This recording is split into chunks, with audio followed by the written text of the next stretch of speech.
যে বাজার থেকে এই যে তেলাপিয়ার মাছ নিয়ে আসছে অনেকগুলো, তো এগুলো আজকে কাটে নেব আগে।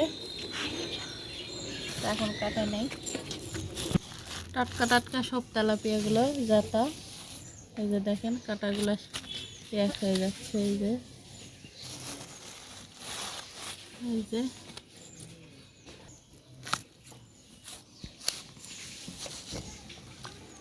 যে এই যে মাছ যাতা কাটা একেবারে এক হয়ে গেছে।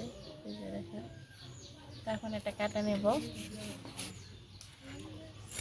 তো অনেকদিন ভরা তেলাপিয়ার মাছ খাইতে চাইছিলাম, তো আনা হয়নি। আজকে বাজার থেকে নিয়ে আসছে, যে টাটকা পাইছে ওই কারণে নিয়ে আসছে। তো আজকে সেই সময় এটা দিয়ে খাওয়া দাওয়া। তো আজকে পটল দিয়ে আর আলু দিয়ে হলো তেলাপিয়ার মাছ হলো একটা নতুন রেসিপি বানাবো। তো আমার ভিডিওটা শুরু থেকে শেষ পর্যন্ত দেখবেন। তো এখন মাছটা কাটে নিই। তো তেলাপিয়ার মাছটা অনেক খেতে স্বাদ লাগে। আমাদের নদী এলাকাতে বাড়ি, তো নদীর মাছ পেলে আমরা খুব পছন্দ করি। তো আমরা খুব কমই মারতে যাই, আমরা পাইলেই কিনে নেই। তো একটা দাদুকে বলে রাখছিলাম, তো এই কারণে এই যে নদীর মাছ পাইছে, বললো যাই নিয়ে আসলো।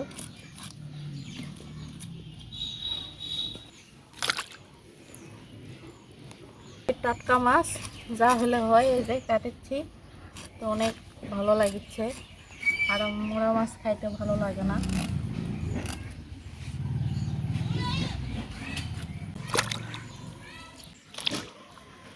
আমার মাছটা কাটা হয়ে গেল, তো এখন ধুয়ে নেব। চারটা মাছ ভালো লাগবে।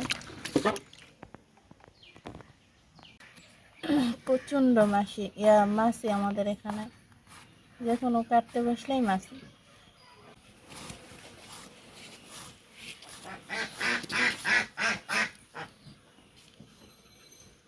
এই যে পটলটা ঝুরি হয়ে গেল, এখন আলুটা ঝুরি করে নেব, নিয়ে রান্না বসাবো। তাকে আলুটা কাটে নেই, তারপর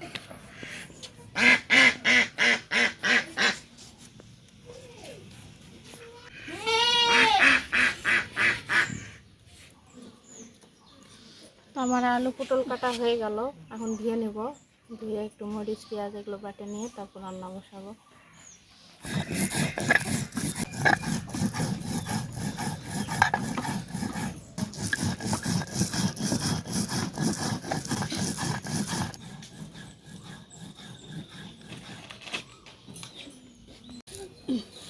তো মরিচ বাটা হয়ে গেল। তো সব কিছু রেডি, এখন চুলাটা ধরে দেব। পেঁয়াজ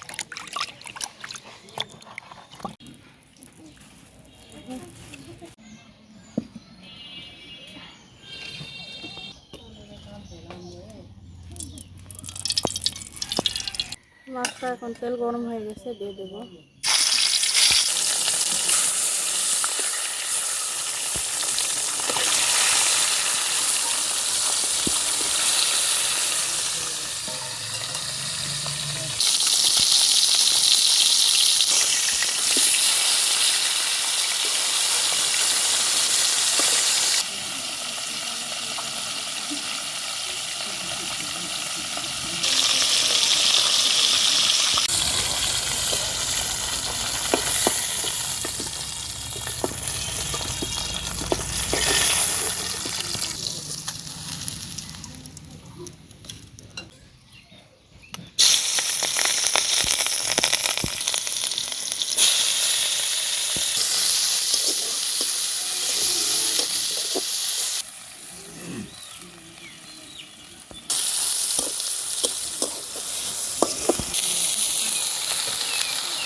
রসুন বাটা, আদা বাটা দিলাম, জিরা বাটা, মরিচ বাটা,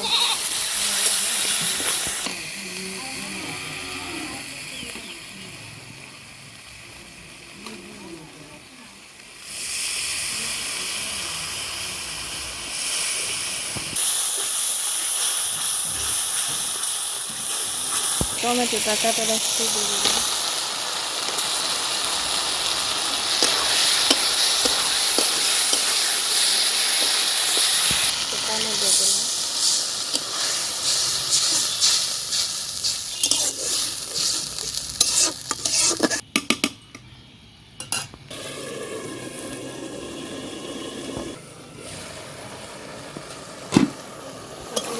করে তরকারিটা দিয়ে দেবো।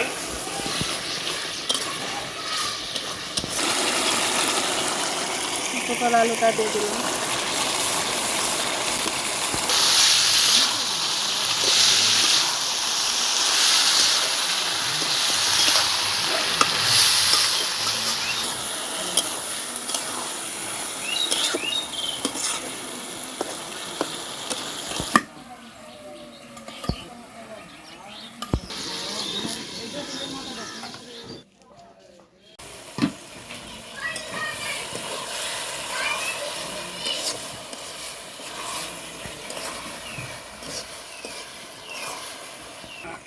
একটু নাড়াচাড়া করে করে নিলাম। এখন একটু পানিটা দিয়ে দেবো।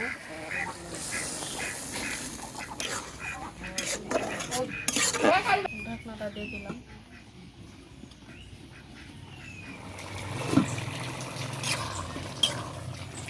এখন মাছটা দিয়ে দেবো।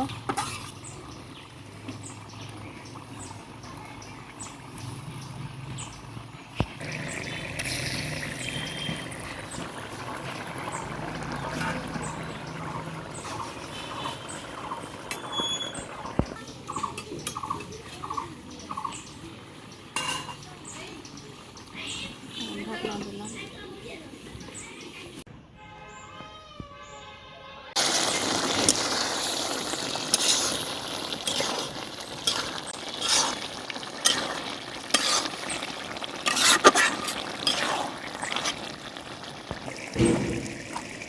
ভেজে রাখা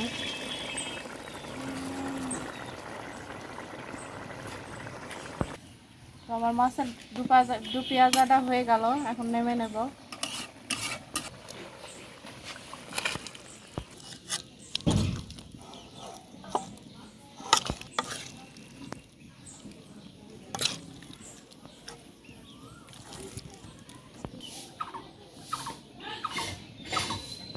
আমার হলো তেলাপিয়া মাছ দিয়ে পটল আলু দিয়ে দু পেঁয়াজা করলাম। তো আজকের ভিডিওটা এই পর্যন্তই। পরবর্তী ভিডিওতে দেখা হচ্ছে। আল্লাহ হাফেজ।